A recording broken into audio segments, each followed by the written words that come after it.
തൃശൂർ പൂരത്തിന്റെ ഭാഗമായി സേവന പ്രവർത്തനങ്ങളുമായി സേവാഭാരതി മെഡിക്കൽ സേവനം മുതൽ പൂരത്തിനെത്തുന്നവർക്ക് ഭക്ഷണമടക്കം വിതരണം ചെയ്യുമെന്ന് സേവാഭാരതി അറിയിച്ചു.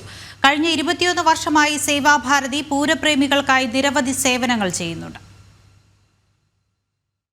തൃശൂർ പൂരത്തോടനുബന്ധിച്ച് സേവാഭാരതി മെഡിക്കൽ എയ്ഡ് പോസ്റ്റ്, കുടിവെള്ള വിതരണ കേന്ദ്രം, ആംബുലൻസ്, സൗജന്യ ഭക്ഷണ വിതരണം, ഇൻഫോർമേഷൻ സെന്റർ എന്നിവയാണ് തയ്യാറാക്കിയിരിക്കുന്നത്. അവശ്യ സർവീസുകൾക്കായി 10 ആംബുലൻസുകളും ഒരുക്കിയിട്ടുണ്ട്. 21 വർഷമായി സേവാഭാരതി പൂരപ്രേമികൾക്കായി മെഡിക്കൽ സഹായം ഉൾപ്പെടെ സൗജന്യ ഭക്ഷണ വിതരണവും നടത്തിവരുന്നുണ്ടെന്ന് ഭാരവാഹികൾ പറഞ്ഞു.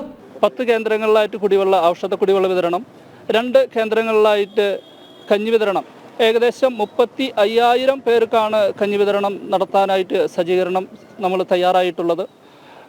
കൂടാതെ 10 സ്ഥലങ്ങളിലായിട്ട് ആംബുലൻസ് സജ്ജീകരിച്ചിട്ടുണ്ട്.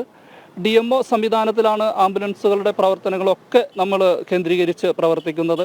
കൂടാതെ പൂരമായിട്ട് ബന്ധപ്പെട്ട് നിൽക്കുന്ന പ്രവർത്തകർക്ക്, അതുപോലെ തന്നെ ഓഫീസർമാർക്കൊക്കെ ആയിട്ട് ഏകദേശം 10,000 പേർക്ക് തണ്ണിമത്തം വിതരണവും നമ്മൾ ഒരുക്കിയിട്ടുണ്ട്. 9 കേന്ദ്രങ്ങളിൽ ഔഷധ കുടിവെള്ള വിതരണം, 2 കേന്ദ്രങ്ങളിൽ ഭക്ഷണ വിതരണം, 3 കേന്ദ്രങ്ങളിലായി മെഡിക്കൽ എയ്ഡ് പോസ്റ്റുകൾ, ഇൻഫർമേഷൻ സെന്ററുകൾ എന്നിവ പ്രവർത്തിക്കും.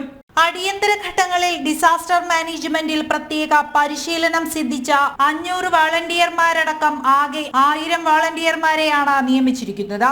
ഇത്തവണ പൂരം കാണാനെത്തുന്നവരുടെ എണ്ണത്തിൽ വൻ വർധനയാണ് പ്രതീക്ഷിക്കുന്നത്. അതിനാവശ്യമായ തയ്യാറെടുപ്പുകൾ പൂർത്തിയായി കഴിഞ്ഞുവെന്ന് സേവാഭാരതി ഭാരവാഹികൾ പറഞ്ഞു. ജനം, തൃശൂർ.